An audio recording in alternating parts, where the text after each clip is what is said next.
And you welcome to our continual coverage of the all-important press conference from the NPP in sharp reaction to what the NDC said early on. And let's not forget it, the crux of this conversation, right from what the NDC spoke about and what the NPP reacted to, is purely about the Menzgold scandal. And of course, the NDC in this press conference, by its communications director, specifically leveled allegations against this government. Indeed, it said it was presenting evidence of state promotion and support for Menzgold. That's brought it where it's supposed to be. It started the conversation by first telling us exactly what has been the actions and commissions of the NDC government and prior to this government coming into office, and later on what it considers to be the state's rather support. And in any case, it also made some reference to what it considers to be another problem that this government is putting in place. That is deliberately letting go of the man who they claim has swindled many and ought to have been put into the right status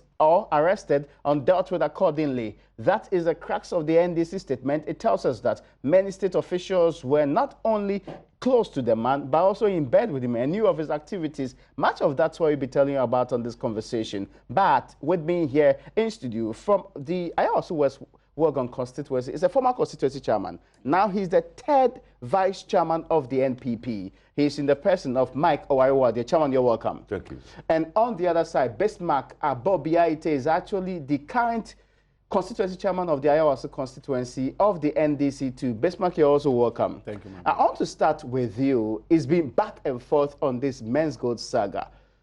At the time that many customers are seeking their money, is it fair to engage in the exchange of some form of data purely unrelated to how to get the money for the people? Thank you, and good evening to our viewers. I think it's very necessary that we set the record straight. This matter, especially the DKM matter that happened some years back, should set a precedence for us as a country and how we should manage that pocket of businesses that are not regulated or are not within the frame of the regulation. When it happened some years back, DKM got its love and Jester Motors. Under NDC, it happened under the leadership of the NDC. What we did was, first of all, business stop operation. Government lay hands on all properties relating to the directors of the company, belonging to the directors. After that, we look at how best those properties can be auctioned so that we can raise some money to bring some comfort to Ghanaians who were misled to invest in those businesses. Now, similar thing has happened. That is Menzgold.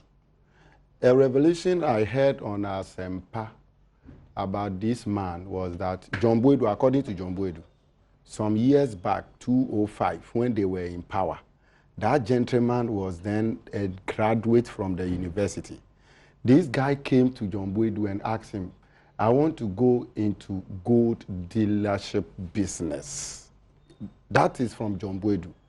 And this man never started that gold dealership business until NPP came to power somewhere June 2017, when he changed the name Men's Bank with C to K, and he turned it down to what?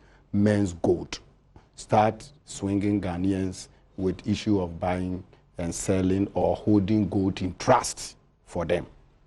Now, we've seen the reality that the man is not properly regulated. He falls outside the regulation.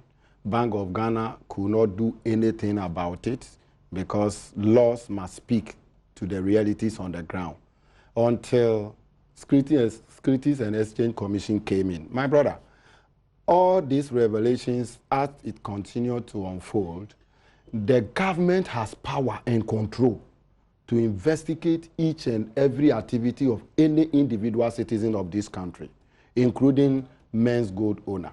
When you realize that the man, instead of holding gold in trust or buying gold for the customers, rather started collecting physical cash from them. Those cash were not kept in the office. These cash were monies that they collect and they put it at the bank. So you know the inflows of that particular customer, because banks always, every week, they need to feed Bank of Ghana with activities of all their customers and suspicious monies hitting customers' account. Various banks are supposed to do that. So when the government realized that things are going bad and you were about to stop this company from operating, one of the key things that they would think about first is the customer welfare. The customers that knowingly or unknowingly put their money there. These are the people you should think about first. So what you need to do as government first is to look at the assets of this particular Menzgold owner and the directors. It means the monies that they've collected from the customers, these monies are not kept. They are investing the money. So you trace the investment that these monies has been locked in.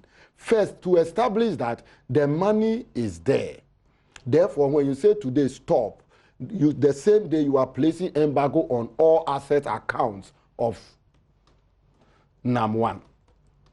But the government failed to do that because it doesn't think about Ghanaians and he think anything goes because they are in power. Because when they wake up in the morning, they eat, we feed them, we clothe them, we buy fuel for them. The V8, they promised us that they were not going to buy.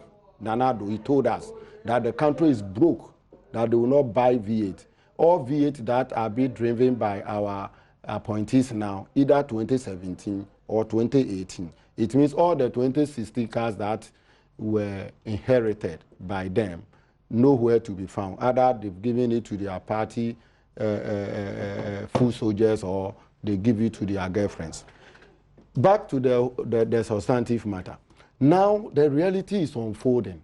The customers are telling government that until that directive came from Securities and Exchange Commission, this man was paying them their monthly returns. He's paying them their monthly returns until that directive came. And he decided not to because he was trying to regularize his operation. Mm-hmm. It never materialized until IOCO, the most well-respected organization investigating crime, money laundering, when you deal in certain kind of transactions that are inimical to the laws of this country. It is IOCO. IOCO arrested this man and they gave him recognized bail. What is the word? They gave him bail based on his own corporate capital. Okay. You understand?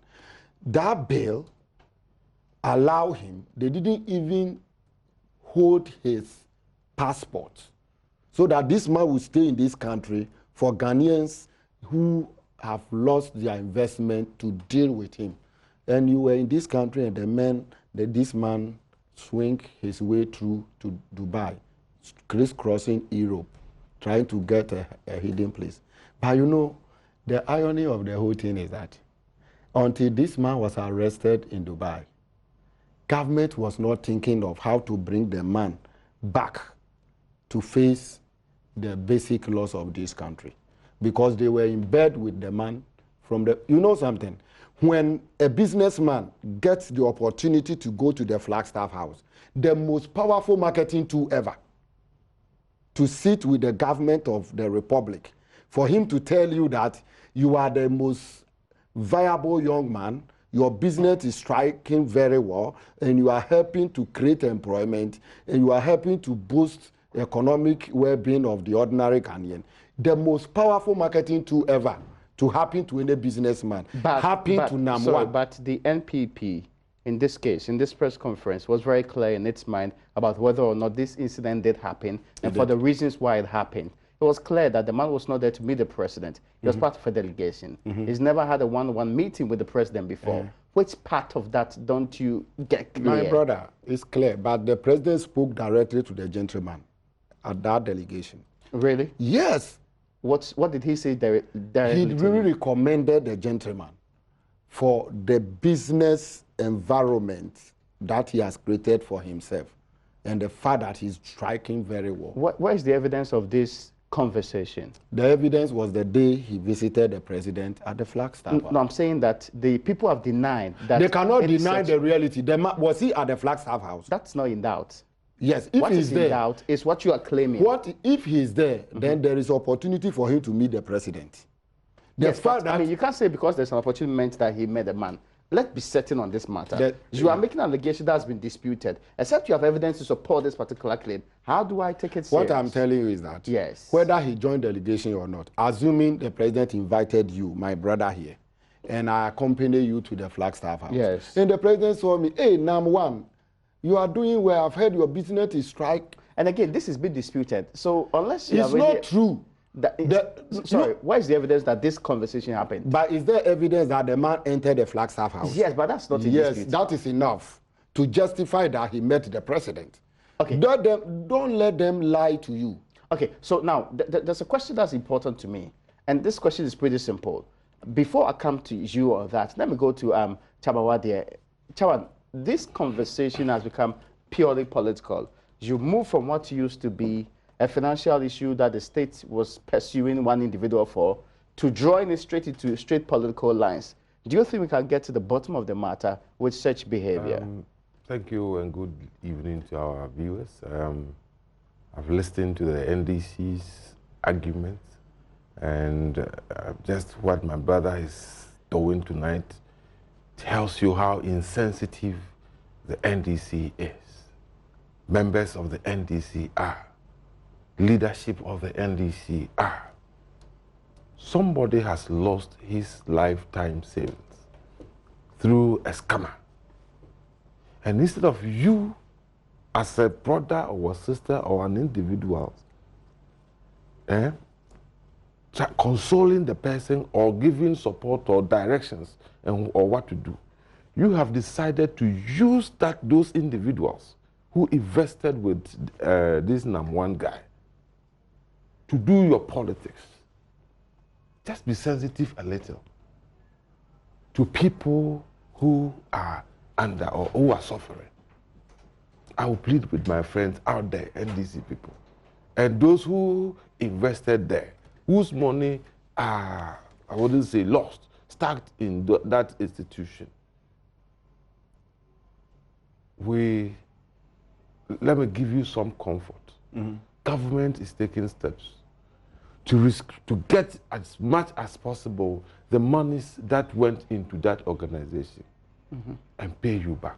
But as long as there's money in there, as long as we found money, we know he has so many investments, buildings and vehicles, we will sell. We'll go to court, get orders to sell those properties, and at least. But they are complaining about how you handled this issue right from the beginning. So, for example, I will come there. I will come there. Okay, I will come there. Yeah. The guy, as you just listened, started, and they were lying. They're not ashamed to lie.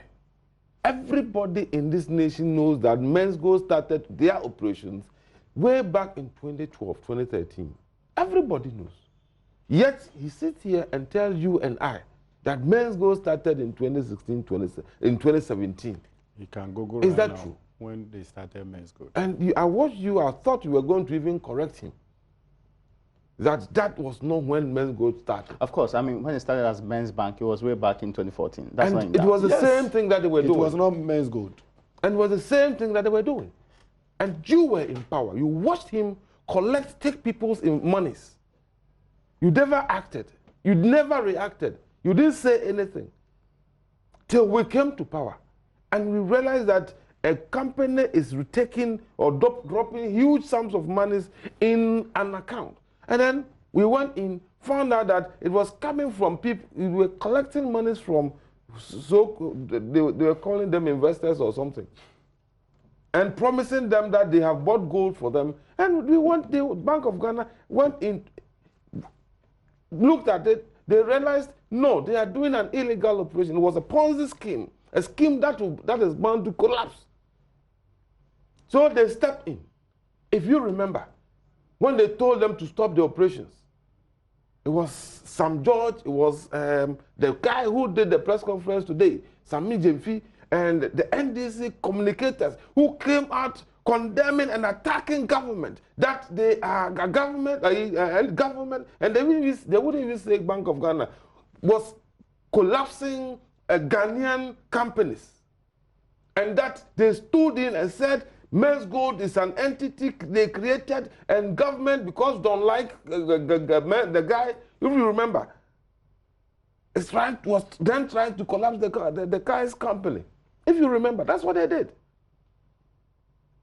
To the extent that they organized the NDC, organized demonstration for Menzgold, that they were the customers, and that they will put their money with Menzgold. Government should take, or Bank of Ghana should take their hands off Menzgold. You remember those things? I get you.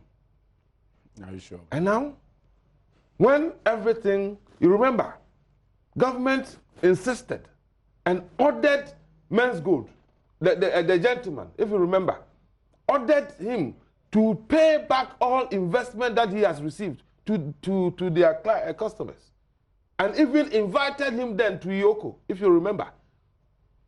At that time, he had been ordered to go and pay money. You are saying... You said at the time the government invited him to Ioko, which the police administration said they were not aware, that particular invitation was to tell him to go and pay customers. No, they were investigating his operations. Yes. At that time, it had not been established what he was using the monies for. Yes. And how he was operating. And Ioko, as their name, Economic and Organized Crime Office, yes, invited him to come and explain and find out, so they can establish whether what they are doing, what the guy and his company, his organization are doing is within the law, and that they are not defrauding people by false pretense. So they went there, spoke what they knew, and the guy was granted bail. That, yes, we have come to say, tell us this, we are still investigating. You can't at that time detain him, because you have not established anything yet then. Okay. They had not established anything then.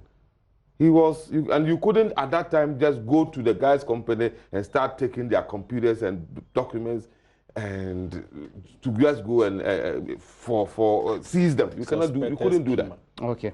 You couldn't then do that because they had been operating for over 5 years under the previous administration, and they never took any such action. Okay, so on that point, if you because you brought in that point, let me quickly introduce this. Now, the Bank of Ghana said it was on October 28, 2014, that it carried out a special exercise within the central region covering all district capitals. Indeed, Men's Bank, as was then called, was found operating microfinance in Kaswa under the guise of gold trading and illegal usage of the name bank. That was the first time. You remember in this particular case. Of course, I mean, that was when they asked them to stop using the name, and it changed to the C Men's Bank. What year was that? This is October 28, 2014. And 2014? Yes, yes, yeah. It was, and it's established that they started operations before Akufo-Addo came in. Yes, that's true. It's there. Yes. Now, what did they do? They only told them, you are scamming people, but change your name. Is that not what they did? No, they said that they could not have done what they were doing under the operation. So they should stop? Yes. So that was a directive from them to stop operating as a listen. It says that they were found operating microfinance in Kaswa under the guise of gold trading. So the illegal usage of the name, they were illegally using the name and operating with a different system. So they could have done the microfinance and also used the name. So that's the point here. That portion. So what has been read? When they found out, what did they do? They asked them to stop. Okay, but they issued a notice publicizing actually the unlicensed entities operating illegally, including Men's Bank. That's what they do. So they also changed the name from bank to gold. A bank with C, then later on to gold. Yes. And that's all the NDC could do. Ask the Bank of Ghana to be fair. Yeah. They couldn't stop them. Was the Bank of Ghana? Yes, it was the Bank of Ghana. It wasn't NDC.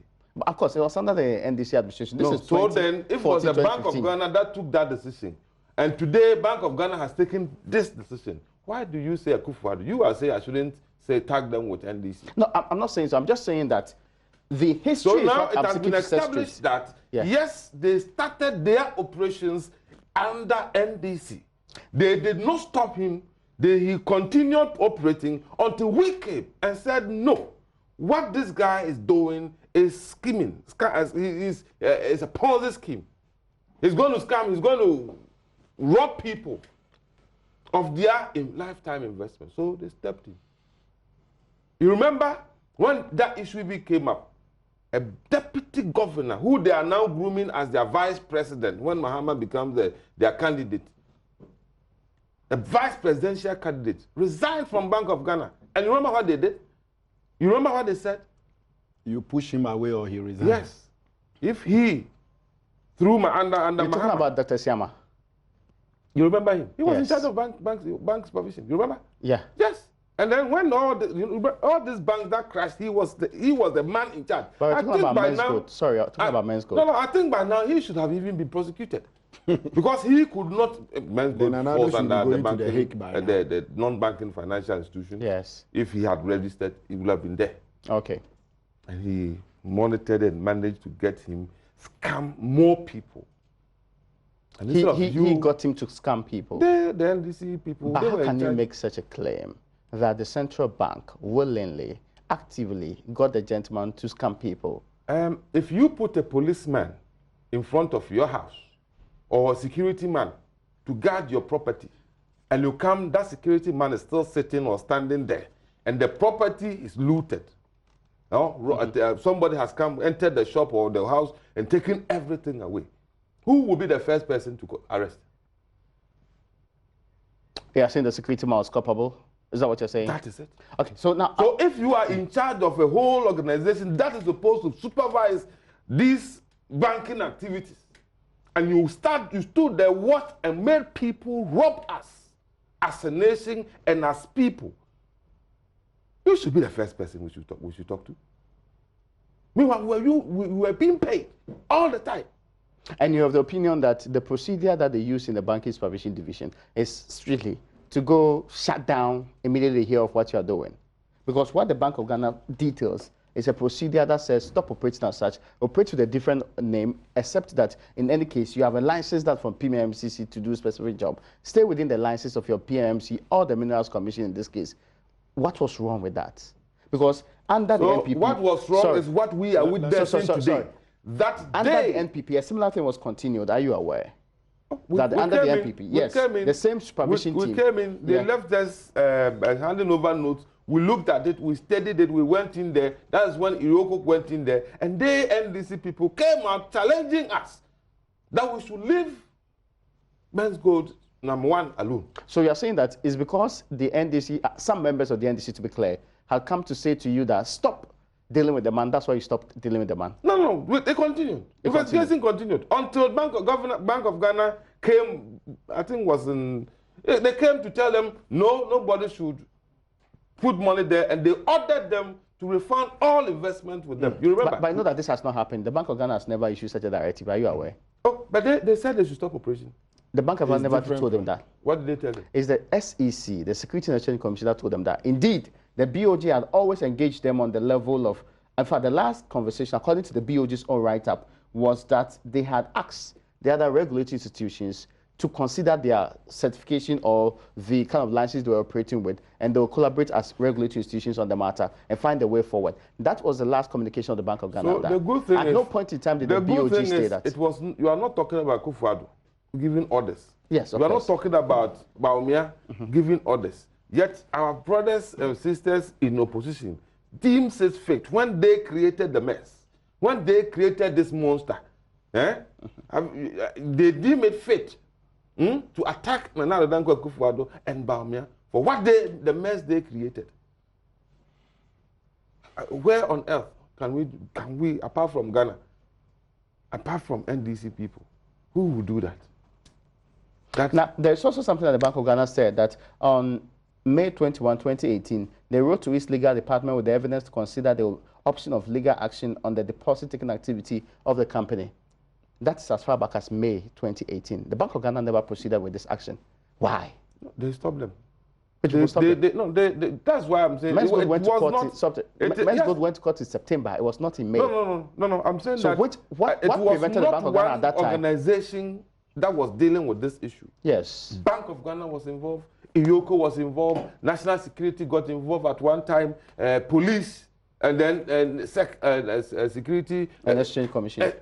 All of them were dealing at different angle and different levels. It wasn't one organization. So you couldn't just without evidence go to court and get court to get you put or lay your hands on all the company's properties. So I say that the Bank of Ghana, even though he said they wrote with the evidence to his department in charge of legal affairs, that department considered the evidence as not good enough to take the people to court as far back as June 2018. That's what I'm saying. At what point? Because at June 2018, the kind of crisis you're having was not there. When somebody writes to you and tell you take somebody to court, you just don't walk to court. I see. You must get evidence. Mm. And to gather evidence, it doesn't take, sometimes it takes 2 years, 5 years, you know. I get your point. You find it so if they are saying that they suspect criminal activities within organization, consider taking them to court, you have to look for documents, evidence before you go to court.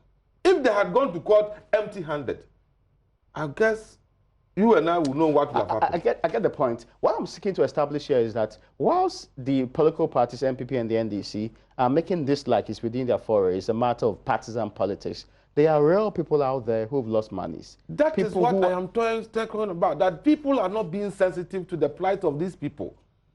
That you go and organize a whole press conference to insult, you pour, what do they call, you put salt in people's wound. Yeah. They already cried, they are weeping. And then you try to, and look at what we are even doing today. Reminding them, constantly reminding them of what they have lost. And then doing politics. You want us to keep quiet so that you go and share the money with Namwan. Okay, so hold on. You see the mentality, the mindset of the yes, I'm coming to you on this point because it matters to me. Yeah. Now, what was the point of your press conference once again? Was it to just say that the government is not doing enough, their handling is not good enough, or you had something else that could help the situation anyway? They are not prepared to deal with the realities on the ground. Why do you say so? Why am I saying so? I'll make reference to DKM. When it happened, what the government did was to ensure that they placed embargo on all assets, building, cars of those companies, DKM, God is Life, and Jester Motors. The same thing applies here. Ghanaians' money is there. So what do you do? When you start... Has this government not done the same? Okay, but let me hear him. When you started experiencing difficulties with the gentleman, in any case, if MPP should establish today that the gentleman is a schemer, okay, during NDC's regime from 2014 till they came to office and they could not recognize that one, that the man is a schemer, and you engage him to come and even sponsor our football, how should you allow armed robber to a schemer to come and sponsor our football? But you can't call him an armed robber. I mean, that's... He says it's a schemer. A schemer is opposite, or is the opposite or synonym of armed robber. Somebody that you think is a schemer years back, and you came and you hosted such a schemer at the seat of presidency. Or they collected the 20,000 before they allowed the gate fee he paid. I was told you collect gate fee and you allow anybody in to use the seat of government to promote their selfish interests. And that applies to our brother Namwan.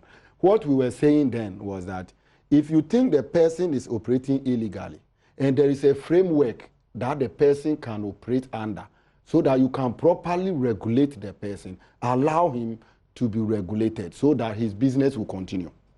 I get you. If you deem it fit that the person is doing genuine business, that is what you need to do.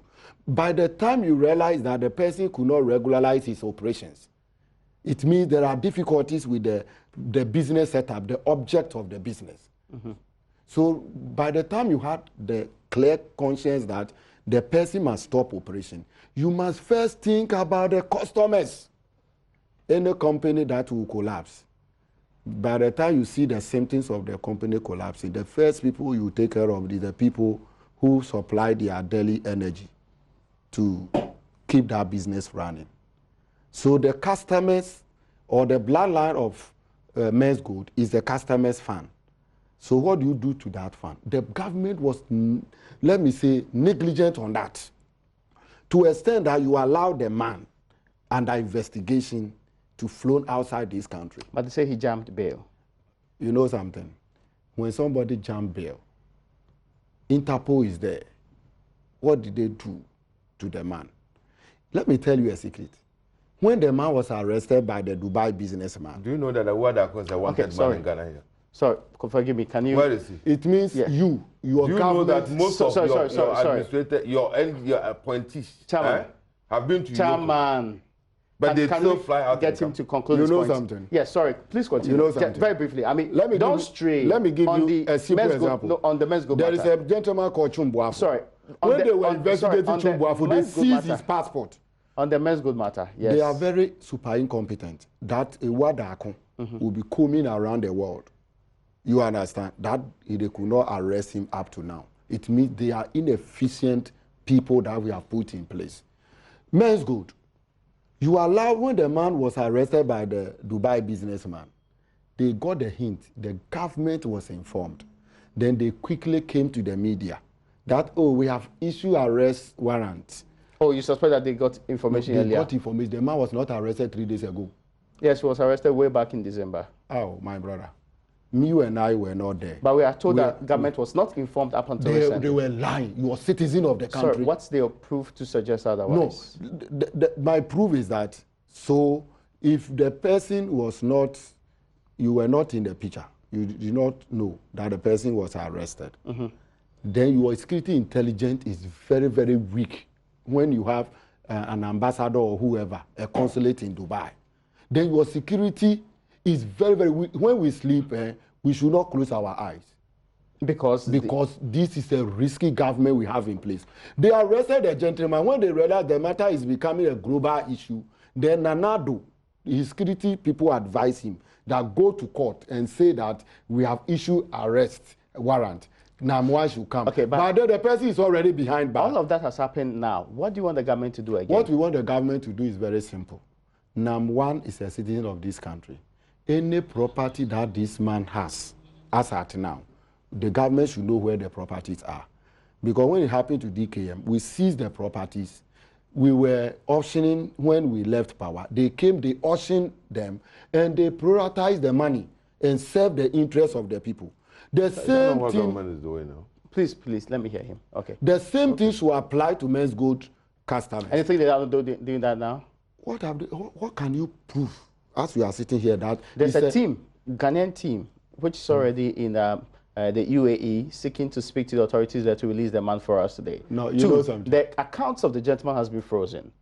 3, government says it's doing all it can to look for and track assets. That is what we have been told. When did that thing start? What else do you think My should brother, be done? when did it started? Well, we are told when recently. Did it start? We are told recently of what has happened. Recently, 3 days ago. That's what we are told. Then they are inefficient. I'm telling you. But still, you admit that some action is happening, right?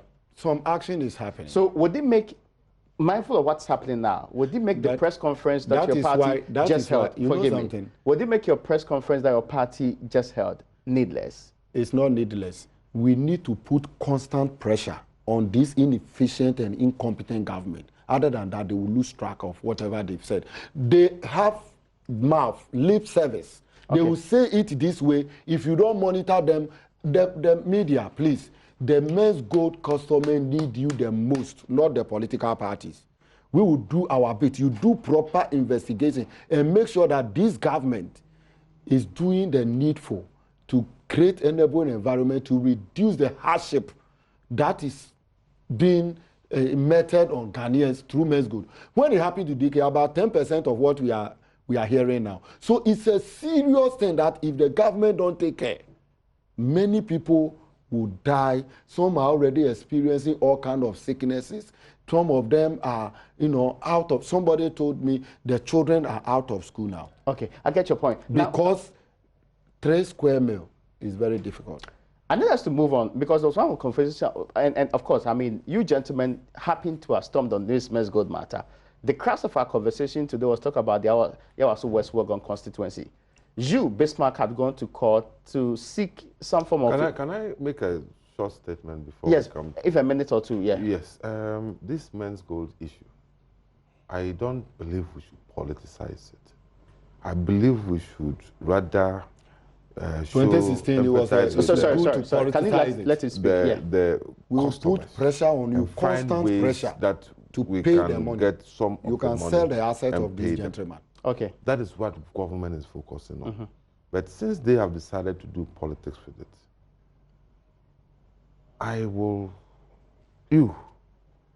Joy, I know how powerful and big you are. Find out the relationship between the NDC and NAM1. Okay, I see. I mean, I thought you said we're not supposed to. How many times? Okay, so how many times they visited the NDC's office and had meetings with the national executive? They are communicated. Find out. Hold on. No, okay. How much money was paid? You were not a member of the NDC. They also said that the Akufo-Addo campaign was funded by the man. That is what I'm talking about. That's what they're saying. I am saying that evidence exists where the Menzgold guys met and had the whole meeting. Where is the evidence? I'm telling you, it is there. It will emerge. You will see the evidence? And then the relationship between the NDC, the Muhammad's family, Muhammad and his family, and the board. Okay, now there are several things. You are not telling me. I think what you have just done. I think what you have just done is continue the same partisan because they want to, and they are determined to. Want to. You saw evidence of you saw evidence of Sami Demfisi on I think it was on the set or someone that said Jubilee House. You've seen that video and how he was defending Menzgold.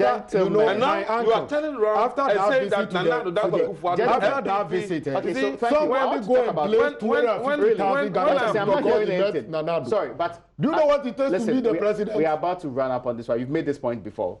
What I'm asking you is talk about Ayawaso West Wuogon constituency. Yes. I want to know why you have dragged the EC to court on that matter. Thank you. It's very simple. I'm a citizen of this country. Yeah. But you're also the constituency chairman in that constituency. Citizen first. So why are you seeking to stop an election that's supposed to be in a constituency? That is why I'm here. Okay. Citizen first by birth. Before I grew up to become NDC member, and I became the chairman recently. Okay.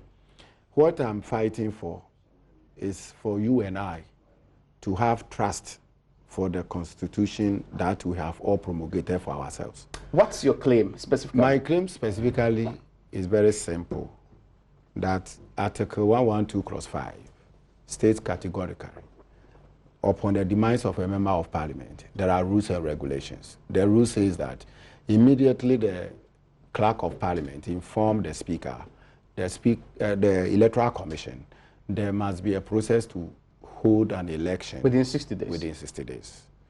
We have a letter, and we know the time the communication went to electoral commission, and we were counting.